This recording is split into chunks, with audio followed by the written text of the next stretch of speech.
Hello everyone. So in the previous class, we had a discussion on half wave rectifier. Okay, so what is a rectifier? As we discussed in the previous class, rectification is the process of conversion of an alternating current or an alternating voltage into a direct current or a direct voltage. Okay, so any circuit which basically performs this sort of operation will be called a rectifier. Okay, so in case of a half wave rectifier, we were getting load current only in one half of the cycle. Okay, in the other half of the cycle, the current flowing through the load was equal to 0. Okay, so unlike half wave rectifier, in case of full wave rectifier, current flows through the load in both the half of the cycle. Okay, in both half of the cycle, current flows through the load. Okay, so there are two ways by which we can implement a half wave rectifier. Okay, one way is by utilizing a center tap transformer. Okay, so this is basically a transformer from where we can take a center tapping. Okay, so there is a tapping taken from here. So this is basically a full wave rectifier. This is a circuit of a full wave rectifier. Okay, so as you can see from this particular circuit, that it essentially consists of two diodes. Okay, a half wave rectifier consists of just one diode. So it just consists just like two half wave rectifiers. Okay, so what is happening in this full wave rectifier circuit is that in one half of the cycle, okay, you can easily see that this is the sinusoidal waveform of the applied voltage. Okay, input voltage. Okay, this is basically the variation of the input voltage and it's varying sinusoidally. Okay, so during first half of the cycle, okay, during first half of the cycle, what is happening is that this terminal is positive with respect to this and this terminal is positive with respect to this. Okay, so as a result, what we are getting is we are getting that the diode D1 is forward bias. Okay, diode D1 is forward bias and we are assuming that this voltage is greater than the threshold voltage or the cut-in voltage of the given diode. Okay, so as a result, this diode will be forward bias. Okay, and as a result, a current will start to flow through this particular diode. It is assumed that the forward resistance of this diode is RF. Okay, the forward resistance of this diode is suppose RF. Okay, so as a result, a current I will start to flow through this load from in the direction this. Okay, from upward to downward direction. Okay, so due to the flow of this current, a potential drop will be appearing across this load resistance represented by VL. Okay, this is the voltage across the resistance RL. Okay, so this is basically the case in case of during the positive of the cycle. As a result, a current, you can easily see that this is the current flowing through the diode ID1. Okay, and the same current will be flowing through the load resistance RL. So this is IL. This is the variation of the load resistance RL. So this is happening during the first half of the cycle. That means from 0 to pi. Okay, from 0 to pi, current is flowing through this diode I1. On the other hand, this diode D2, okay, since this terminal is positive with respect to this terminal, this diode D2 will be reverse bias. Okay, so since this diode is reverse bias, it will act as an open circuited path. So as a result, there will be no current flowing through this path. So that means the current flowing through diode D2 will be 0. So as you can see from the graph, that the current flowing through the diode D2 is 0. Okay, current flowing through the diode D2 is 0. Okay, so the net current flowing through this load current, which is basically the sum of this ID1 and ID2. Okay, see the direction of this ID1 current is this.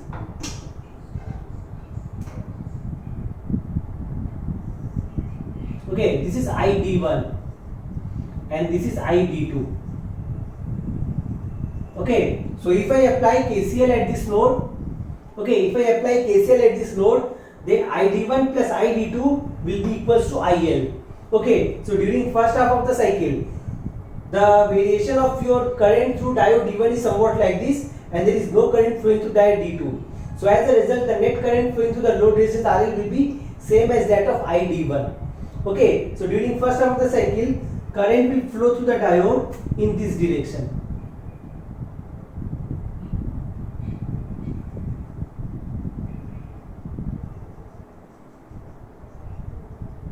Okay, so this is basically the flow of the current during first half of the cycle. What will happen during second half of the cycle? During second half of the cycle, Okay, that means during this period, what will happen? This terminal will be positive, this terminal will be negative. Okay, the polarity of the applied voltage will just get reversed. Okay, so this will be positive and this will be negative. Okay, so due to this, what will happen? Now diode D1 will become reverse bias. Okay, diode D1 will become reverse bias. Okay, and diode D2 will become forward bias. So as a result, a current ID2 will start to flow through this particular diode D2. So this is basically the variation of the diode current flowing through the diode D2. And since this diode D1 is reverse bias, no current will flow through this diode. So the current flowing through diode D1 is 0. Okay, so as a result, current will flow in this direction.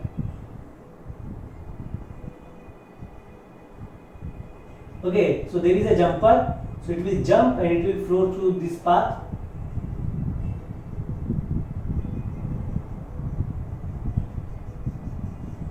So from the two half, I can easily see that in both the half, the direction of the current flowing through load resistance is same. See, in the initial case it was flowing in the downward direction, and during the negative half also, current is flowing in the downward direction. Okay, so that means the direction of the current through the load resistance RL remains same. It can be seen from the graph itself that the current IL is basically unidirectional. Okay, the current is unidirectional. Okay, so in the second half also, what is happening is that the net current is basically the load resistance IL is sum of ID1 and ID2. So ID1 is 0 in the second half, or in the negative half of the cycle, and this is the variation of ID2. So if I add these two current, I will be getting the load current to be somewhat like this. Okay, and it will repeat itself. So this will be the variation of the load current. So you can easily see from the graph itself that the current is flowing through the diode, through the resistance RL during both half of the cycle. Okay, so this is basically the case of a full wave rectifier. Okay, it's serving the purpose of rectification because we are changing our alternating current into a direct current.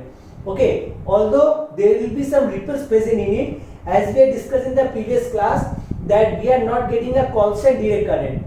What we are getting basically a pulsating current. Okay, it's basically a pulsating DC.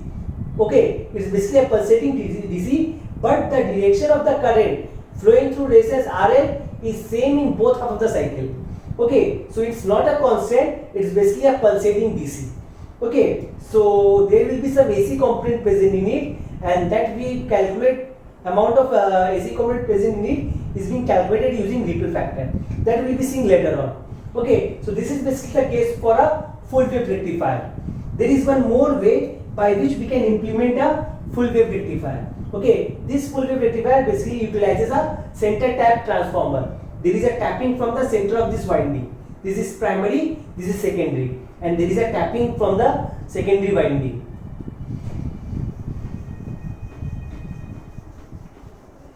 So there is basically one more way by which we can implement a full wave rectifier. It's basically called a bridge rectifier.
Okay, so this is basically a bridge rectifier. Okay, this is basically a bridge rectifier. Okay, so what will happen in this case? What will happen in this case, that during positive half of the cycle, okay, that means when this terminal is positive with respect to this one. Okay, so during positive half of the cycle, diode D1 and D2 will be forward biased. On the other hand, diode D4 and D3, okay, they will be reverse biased. Okay, since they are reverse biased, they will act as an open circuit path. Okay, and assuming that the applied voltage is greater than the threshold voltage or the cutting voltage, okay, what we'll be getting is, we'll be getting a current flow in this direction.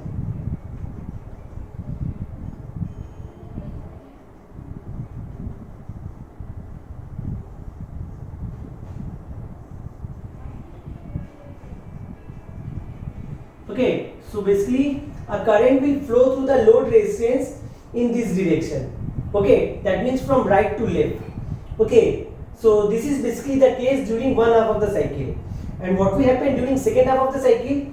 During second half of the cycle, this terminal will be positive with respect to this one. So as a result, diode D1 and D2, they will become reverse biased. On the other hand, D3 and D4 will become forward biased. So since D1 and D2 will be reverse biased, they will act as an open circuit path and no current will flow through them.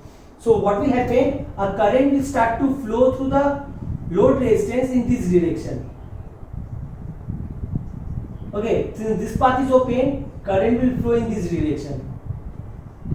Okay, after reaching here, this part is open. So as a result, current will flow in this direction. Okay, and here again, since this is open,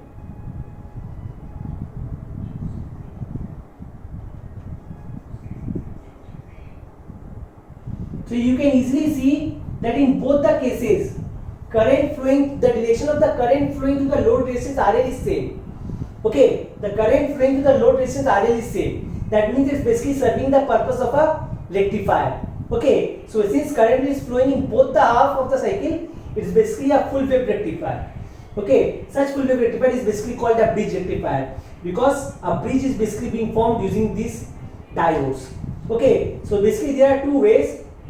Each one of these two methods has some disadvantage of their own. Like in case of that center tap transformer, what is the major disadvantage is the requirement of a center tap transformer. Okay, in many cases the center tapping might not be available in case of a transformer.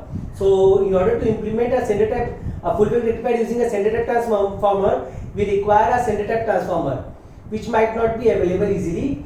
And the disadvantage of this bridge rectifier is that it requires the usage of 4 diodes. On the other hand, the center tap transformer rectifier requires just 2 diodes. Here, more number of diodes are required. Okay, as a result, you can easily see that in the previous case, that when current was flowing in one of the cycle, there was just a potential drop across one diode. Okay, here in each of the half of the cycle, there will be drop across 2 diodes. Okay, these 2 diodes have got some forward resistance, say suppose RF. So there will be some certain drop. Okay, so here the drop will be more, and at the same time it requires the usage of 4 diodes as compared to the previous case which required just 2 diodes. Okay, so this is basically the case. Okay, if I write down the expression for the variation of the current I, okay, in both the cases it will vary sinusoidally. So current I is given by Im sin omega t. Okay, it is varying sinusoidally. Okay, so this is basically the case when omega t lies between 0 to pi. Okay, when omega t lies between 0 to pi. Okay, or rather we can just simply write down that your current I is equal to Im into mod of sin omega t. It can be written in this way as well. Okay, so this is basically the variation of the current flowing through the load resistance RL. Okay, let us consider just omega t is equals to omega t lies between 0 to pi. Then we can write down current I to be somewhat like this. We had seen from the graph itself that your current I is basically a periodic function which is having a period of pi radian. Okay, which is having a period of pi radian. The variation of the current I flowing through the load RL was somewhat like this. Okay, this is pi, this is 2 pi, this is 0, this is 3 pi. So you can see that it's basically a periodic function with period pi.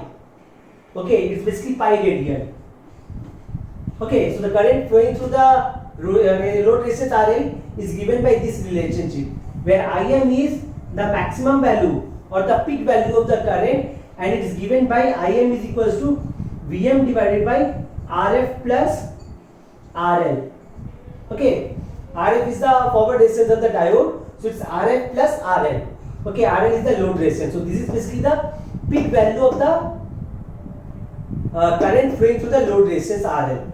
Okay, so now if I calculate the average value and the RMS value and all those terms which we had done in the previous case, in case of half wave rectifier, then we will be getting somewhat these values.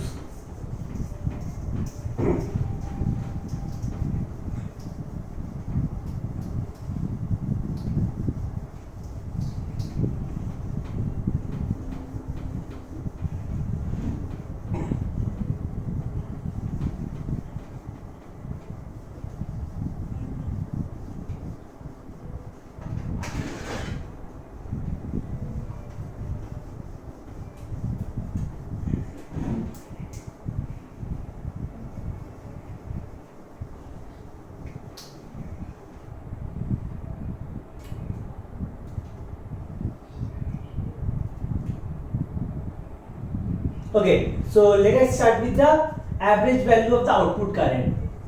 Average value or the DC value of the output current in case of a full wave rectifier. Okay, so how do we define IDC? IDC is basically defined somewhat like this. IDC is equal to 1 by T integration 0 to T IN D of omega T, where capital T is basically the time period of the waveform.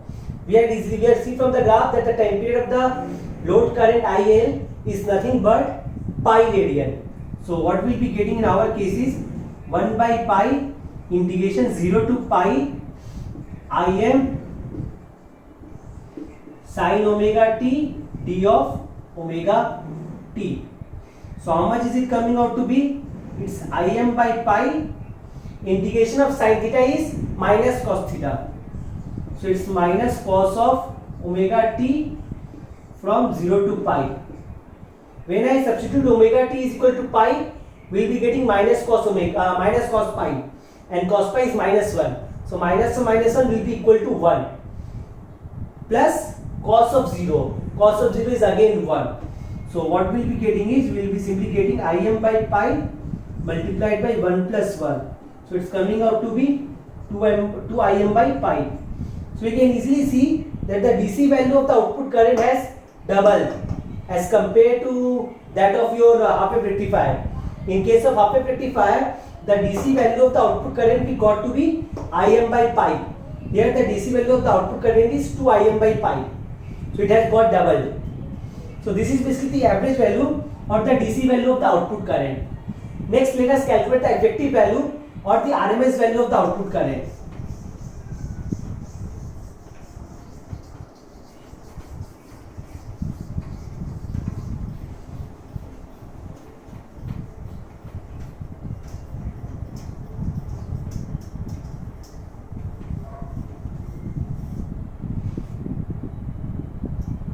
So next is effective value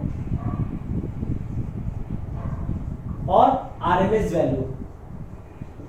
Okay, so how do we define the effective value or the RMS value of the output current?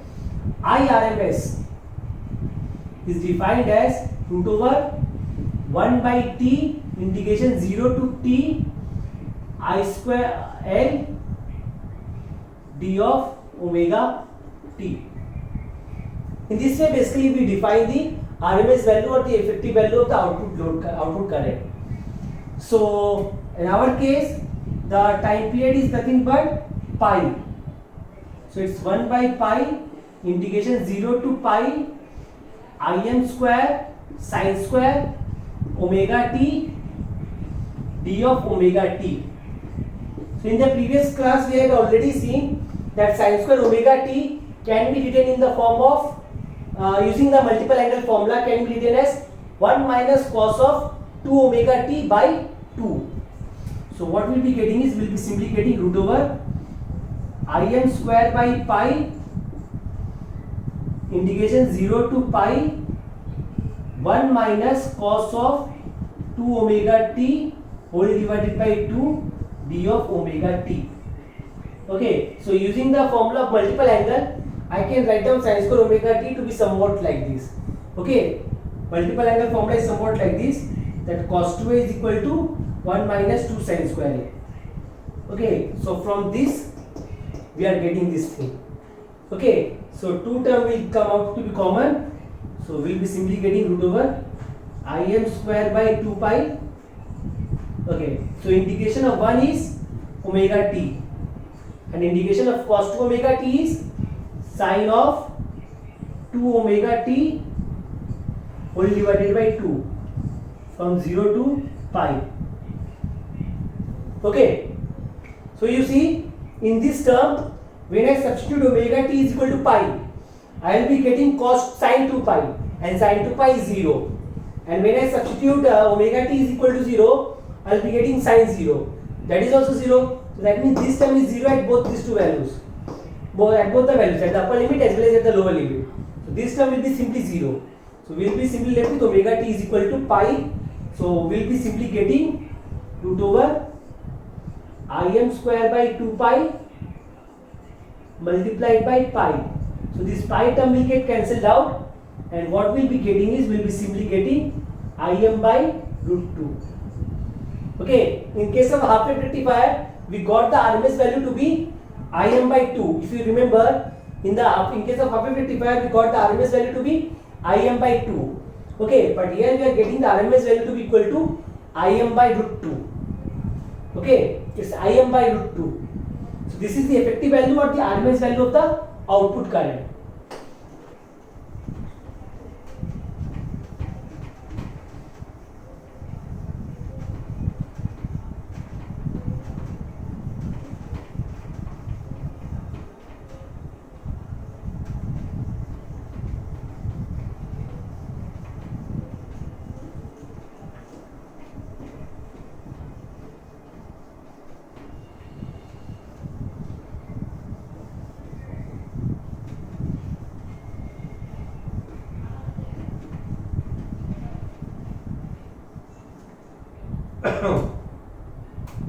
Next comes form factor.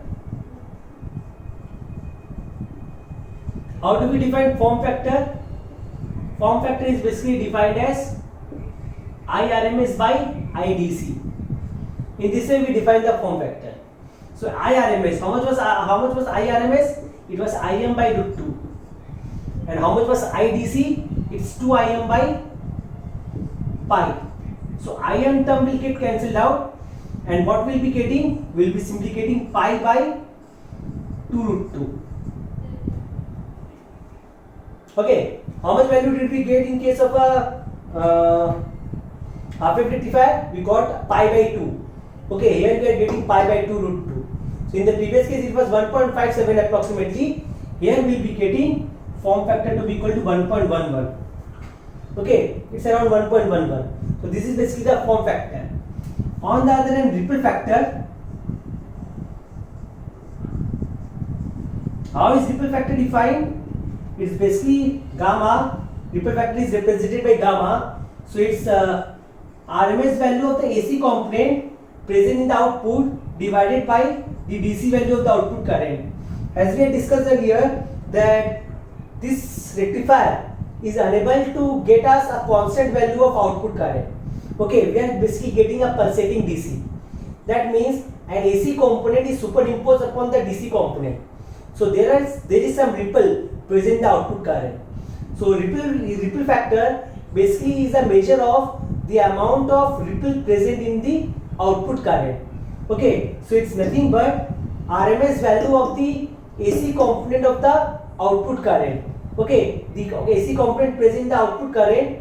Okay, so the RMS value of that AC component divided by the DC value or the average value of the output current. Okay, is basically defined as the ripple factor. So how much is it? We had calculated in the previous class that this IRMS, that this ripple factor is nothing but IRMS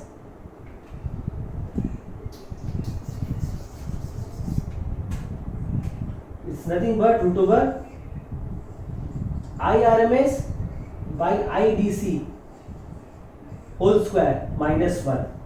So IRMS by IDC is nothing but 1.11. So we'll be getting root over 1.11 whole square minus 1. So it will be coming out to be around 0.582. So you can easily see that in case of a full wave rectifier, our ripple factor has reduced to a very low value. In the previous case, that means in the case of a half wave rectifier, we got the ripple factor to be 1.21. Here the ripple factor is just 0.582. Okay, so it has reduced drastically. Even it's less than 50% of this half wave rectifier value. Okay, so this is basically the ripple factor. Although some AC component is present, still now some AC component is present, but it's much less than your ripple factor of a half wave rectifier. In case of the half wave rectifier, it was 1.21. Here it's just 0.582. But there is still some AC component present in the output current. So this is basically the ripple factor of a full wave rectifier. Next is rectifier efficiency.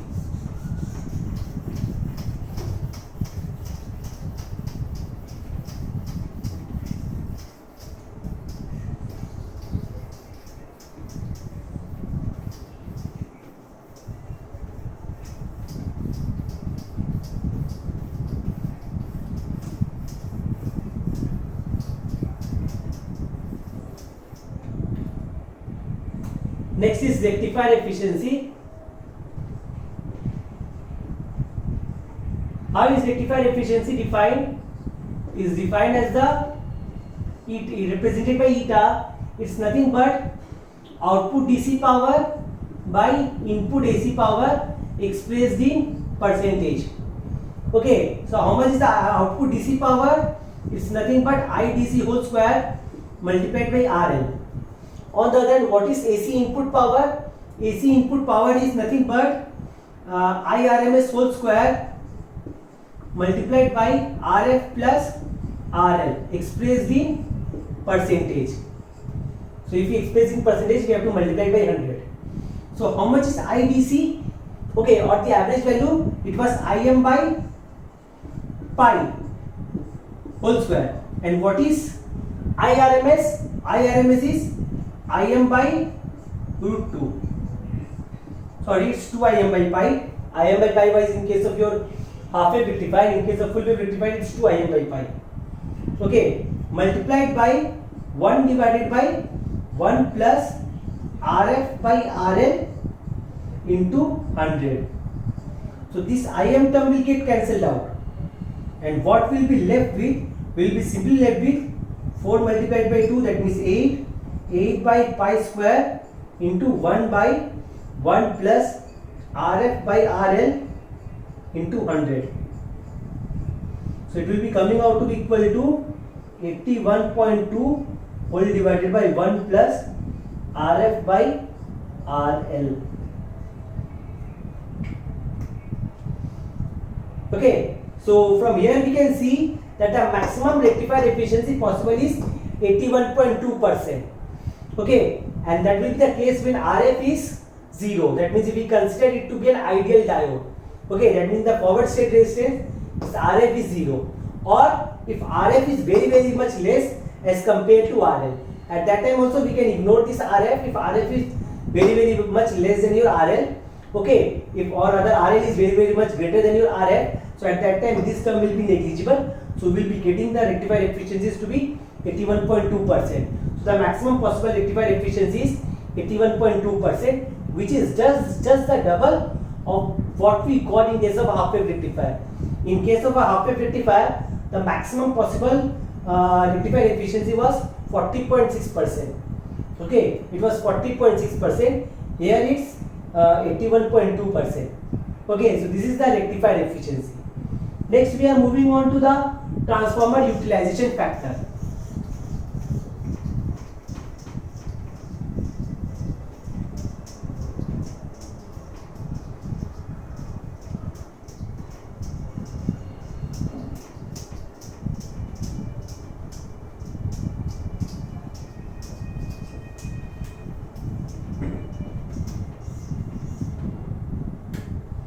Next is transformer utilization factor.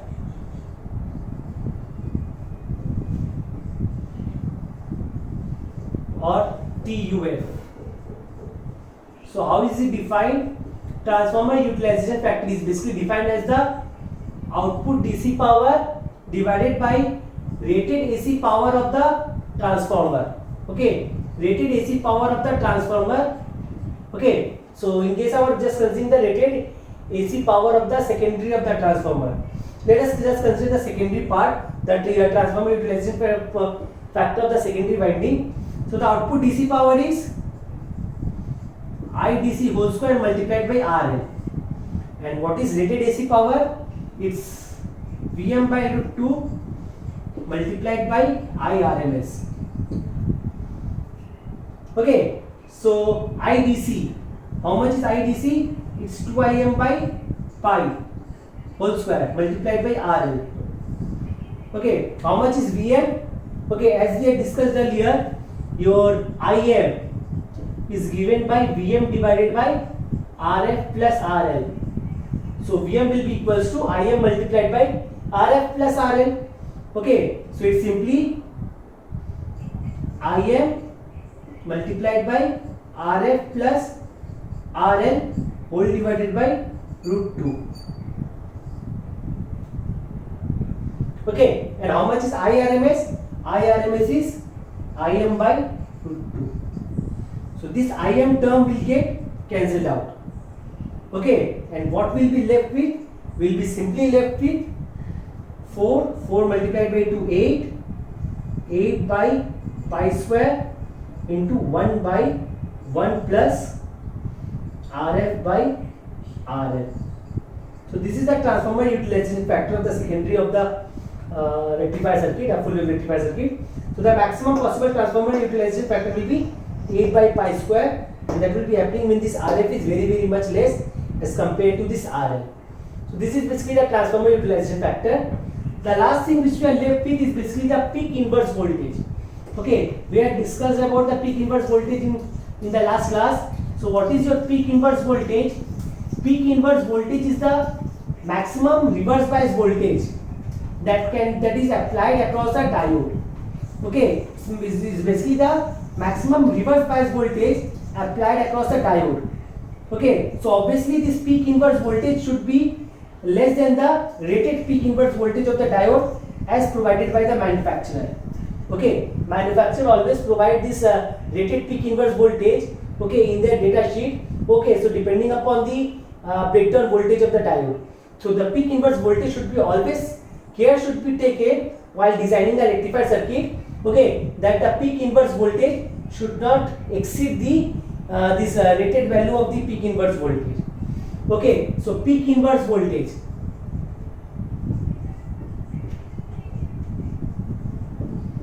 or the PIV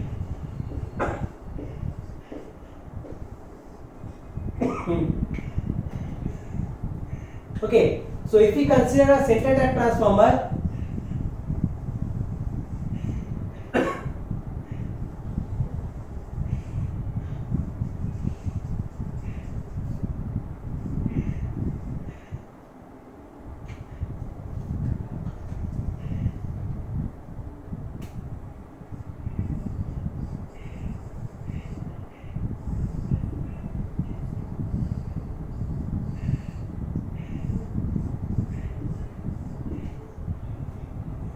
let us just consider the positive half of the cycle. So during the positive half of the cycle, say suppose this voltage is Vm, so this is plus, this is minus, this is plus, this is minus, this is also Vm. Let us consider this one to be the reference voltage, that means zero potential. So that means the potential of this particular terminal is Vm and the potential of this particular terminal is minus Vm. Considering that the threshold voltage or the cutting voltage of this diode is 0, as well as this diode is 0, let us consider that, then the voltage drop across this diode will be 0, so this voltage will be again Vm. Okay, so that means this voltage will be Vm. So what is the reverse bias voltage applied across this diode? The reverse bias voltage applied across this diode is Vm minus of minus Vm. So it's coming out to be 2 times Vm. So you can easily see that it has just got double as compared to that of a half wave rectifier. In case of half wave rectifier, peak inverse voltage was just Pm. Here the peak inverse voltage is 2 times Vm. Okay, so obviously this value should not exceed the rated peak inverse voltage of the diode as provided by the manufacturer, depending upon the breakdown voltage of this diode. Similarly, if we consider a half wave, we consider a bridge rectifier. Okay, if we consider a bridge rectifier, obviously there will be some AC voltage here.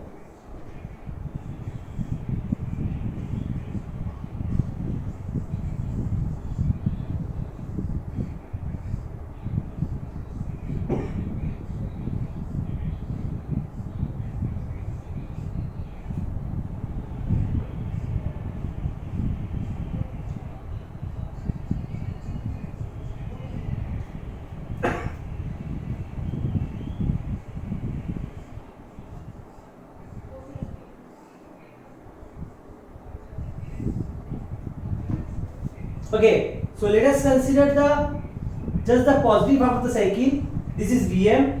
So suppose this is zero potential. Okay, that means ground potential. So what is happening is, during positive of the cycle, the maximum voltage across the maximum voltage of this terminal will be Vm. Okay, these two diodes are forward biased. Okay, so let us consider them to be ideal diode. That means their forward resistance is zero. So the potential of this terminal will also be Vm. Since this is Vm, maximum value, this is also Vm. I am just considering the maximum value of the potential at this point, and this is zero potential. Okay, this is zero potential. Okay, so since this is zero potential,